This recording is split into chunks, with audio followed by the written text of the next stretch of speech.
G'day, how's it going? Um, I just wanted to share my thoughts on some things that I've seen on YouTube recently.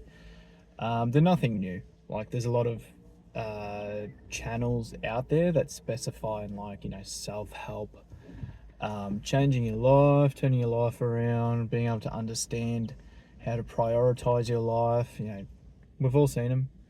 Videos that are like, if you're in your 20s, do this. If you're in your 30s, and if you're in your 40s, 50s, do this.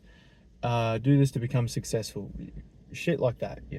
Um, it's not in my line of work. I work with people to help them improve their lives. I'm an exercise physiologist. A large part of that is, help improving their life, their health, managing their chronic conditions. So, diabetes, um, cancer, things like that. But a lot of what I do is also helping them reshape their mindset when it comes to managing their health, making the right choices in their life, specifically to their health, but it can also extend out to the rest of their life as well. Um, when you build a relationship up with someone, you build that trust, they tend to share more information with you because they feel comfortable. And so that invites the opportunity to share that kind of, you know, knowledge, help them see life from a different perspective. Anyway, so I think a lot of self help kind of media, specifically YouTube videos, maybe what you see on social media, like, Facebook, TikTok, Instagram, that kind of stuff, it tends to be very negative. Like, it puts you down in order for you to uh, kind of, I don't know, it pushes you towards a mindset to view your own life as insufficient or that you've wasted your time. Yeah, simply just look at all the titles. Don't waste your 20s, don't waste your 30s, don't waste your 40s. Do this very specific thing. And I think it's just wild that's how they start with, because think of, like, when you're growing up, if you've had, everyone has a different dynamic growing up with their families. Some people didn't have families, parents, all that kind of stuff. But at some point, you've had parents who are constantly on your back about something. What's the chances you're going to listen to them? What's the chances you're going to go, okay, mum or dad, you've been on my back about, getting a job, going to study, getting a girlfriend for the last 10 years. You've been telling me every single day, putting me down almost. I'm going to listen to you. I'm going to really, put my knuckle down and put the effort in. It's not really going to work like that. It's just, I think it's it's not really respecting you as a person, because it's coming from a very disingenuous direction to try and encourage change by making someone think that they are in a terrible position, so that they need to kind of listen to you about it because you've been through a bad experience. My perspective on this is that, when I see social media influencers, YouTubers, whatever it might be, people who come forward and they say, I wasted my 20s, smoking bong, getting high, drinking, getting drunk, doing parties, going on dating sites, dating all these random chicks constantly. I wasted all my time and money doing that shit. And I only realized that it was a waste of time until I hit my 30s or 40s. And, copy paste for people saying they wasted their 30s doing other shit, bouncing between jobs, taking shit from other people, eating like crap, not exercising, not being healthy, not prioritizing their health. Um, I don't know. What's like, if you look at something like that, it's like, oh, okay, way to make me appreciate my life by making me set, like, you're wasting your time. You're wasting your time. Stop fucking doing what you're doing now, because you're just gonna end up like shit. That's fucking bullshit, man. It's just shit. It's so stupid. Like, what do you think? Like, yeah, okay, you've had a bad. This is if you're talking about a social media influencer. Yeah, you've had a bad experience. That's fine. That's your own experience. You can't your perspective on life has changed because of that. And yes, somebody who's, an example might be somebody who has acquired lung cancer because they've smoked their whole lives will come forward and say, don't smoke, it gives you cancer. That's a valuable life experience that they can share. But when we're talking on the aspect of improving your life, I think self-help, it's very subjective, but at the same time, you need to understand everyone's a different person. Everyone has a different life and come from different areas in life. And I think just looking at life in general, like not everyone could be a millionaire. Not everyone can be a billionaire. Not everyone can own their own company, multiple houses. You know, not everyone can even afford to bloody invest money in the stock market or ETFs or whatever it is, because it's not realistic. These people giving advice, they're people who already have made it. And while that's good. That's back to that example. They've lived that experience, so they want to share that experience. But I think there's a lot of value in telling someone, and this is my perspective on it when I work with my clients. There's a lot of value and a lot of value in telling people, if you're in your 20s, this is my advice. If you're in your 20s and you don't have a job, or you're working casual or part-time somewhere, you're still living at home. Of course, most people would be in their 20s at this day and age because everything's so expensive. That's fine. That's okay. There's nothing wrong with that. The point of your 20s is to figure out, or even, just put some time into to thinking about what you might want to do for the rest of your life. Because once you hit your 30s, that's when the wheels start turning, the gears start, turning to progress. And same thing could be said for your 30s. Like, it's not the be all and end all. It's just maybe the 30s might be a bit more challenging, because at that point, if people choose to have children, that's generally when they might have children. But it's the same thing for the 20s too. But I think the 30s is definitely maybe a bit more challenging. That's when taking out a mortgage is a bit more challenging, because the length of a mortgage tends to be quite long. And if you're applying to the bank at the age of 40 for a 30-year mortgage, but the retirement age is close to 70, what's the likelihood that the bank is going to trust that you can pay them off in time? That's one example. But your 20s, honestly, mate, your 20s, just enjoy life. Because once you hit your 30s and 40s, you're not going to get a chance. Your body start to get tired all the time. You stay up late till 11 o'clock. You wake up, 1 a.m., whatever it is. You wake up the next day, you're going to feel groggy. Your body doesn't recover from hangovers and big nights and big weekends as much as it did when you're in your 20s. So go and enjoy yourself. Go and do things, set up. I think a lot of the advice that is given has a lot of value in it. It's just the delivery that they give, I don't agree with.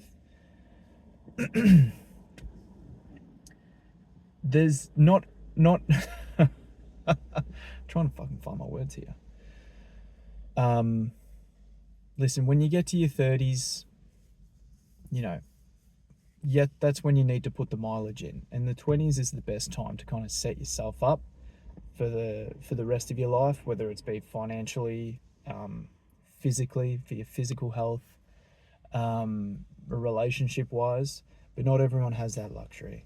Not everyone has the knowledge, the social group, the education to do any of those things. And I guess that's what's good about YouTube and stuff. But it's good and all to tell people, you need to do better. You need to prepare your life. You're going to hate it when you get to your 40s and it's so hard for you to, undo all of this.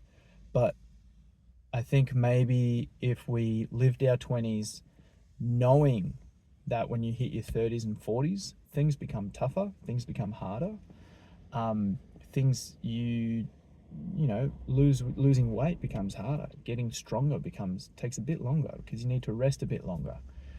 Your muscles take a bit longer to warm up, cool down, stretch, things like that. You know, if you've got a bad back, bad knees, generally those things come about in your 20s and 30s because of lifestyle choices. You're sitting down for most of your time in your 20s and 30s because you're playing video games and stuff like that. That's okay. That's your life. You can do what you want. But that's going to come back and bite you later down the track, generally in the form of lower back pain and knee pain. Anyway, just listen, it's just past 10 minutes. I don't want to drag on with all this rambling. At the end of the day, I think if you're looking to improve your life, because you feel like you don't feel well sustained, if you don't feel like you're doing much in your life right now and you're in your 20s, that's okay. Give yourself time. Start something small, work on it little by little. Okay, that's very vague, but I don't know, you get the idea. It's not a mad rush. In your 30s, again, that's not a mad rush. Just understand you need to take a step back. If you feel like you want to improve your life, take a step back. Understand what are the things that are actually stopping you or preventing you from achieving the things that you want. You don't need to rid yourself of your friend group. You don't need to rid yourself of all the negative influences. The best thing that you can do right now is being able to identify those things that are slowing you down or holding you back. That's the first bit. The second bit is just taking the steps that you can to minimize the effect they have on you. If you've got a great group of friends, but they're all inactive themselves and they all smoke and they drink all the time, that doesn't mean you should cut them out of your life. That's terrible advice, because then you got no friends. Like, what the fuck? But you just don't let your friends influence you on 100% of the things that you do.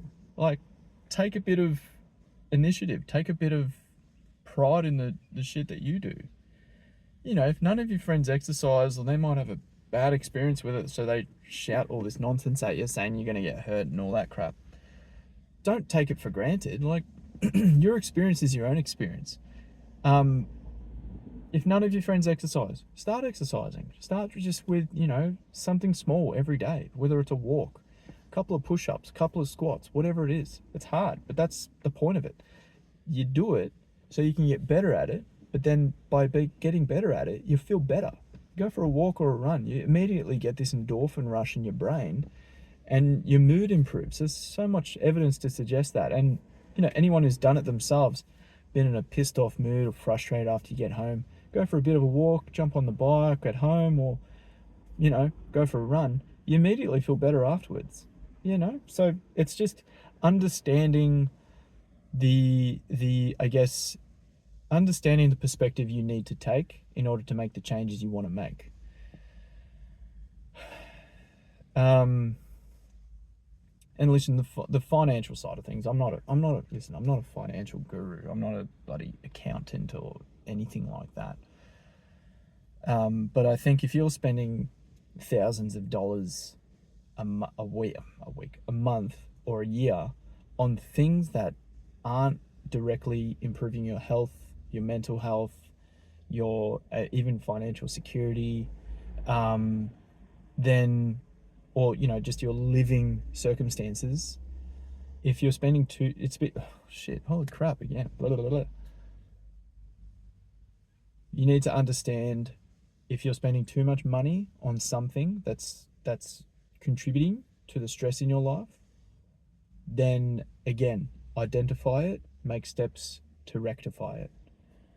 If you're struggling to meet rent, pay for groceries, but then you're paying thousands of dollars a year getting Pokemon cards or Yu-Gi-Oh cards, or you're paying for like heaps and heaps of subscription services, or you're dropping hundreds of dollars a year buying new video games that you play for a week and a half and then drop, identify that, maybe that's a problem. Maybe that's something you want to fix. If, or if you're spending too much money on fast food, yes, fresh groceries cost a lot, but there's a lot of value you can obtain and satisfaction in yourself that you can get by learning how to cook and meal prep. It doesn't have to be just chicken and broccoli and rice. Like, you can make nice meals And if you're making a lot of meals at the same time, you're meal prepping, so you're doing a big batch and then splitting it up day by day, you can make it whatever you want. You know, yeah, make it unhealthy if you want to, but at least you're practicing a skill of cooking and preparing something so that down the track, weeks, months, years, you get better and better at it. And then slowly you can be like, okay, I might try some more healthier meals, some more challenging ones. But just start there. You don't need to start off with this fucking four day plan where you can't sustain it for longer than a week or a month. Start with something small. It doesn't matter if it's, you know, still kind of feeding into, you know, it's not the healthiest thing in the world, but at least you're starting a new habit slowly. And then the more that you build up that habit, the easier it is to keep.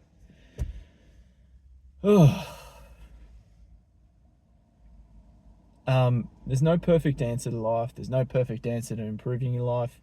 Exercise, fitness, health, financial health, whatever it is, it just takes small steps, take you a long way. You might have heard a few analogies here and there, but you know, it's I'm not going to bring up a very specific one, but if you think how compound interest works, 1% change every single day, or a 1% improvement every single day, accumulates up to large amounts or large accumulations of improvement over time. So small changes equals big changes over time. Just go easy on yourself, mate. Like, honestly, everyone has this expectation that they're going to be a massive success in their life, that they're going to achieve X, Y, Z. Sometimes it doesn't happen, and that's okay. That's just how life is. Life throws bullshit at you, but, you know, do what you can to make your life better. Understand the things that are holding you back, and just make the small changes that it takes to improve your life. Thanks, guys. Thanks for my ramble. Thanks for listening to my ramble. I'll catch you in the next one. Be a bit more fitness related, but yeah, depends. See ya.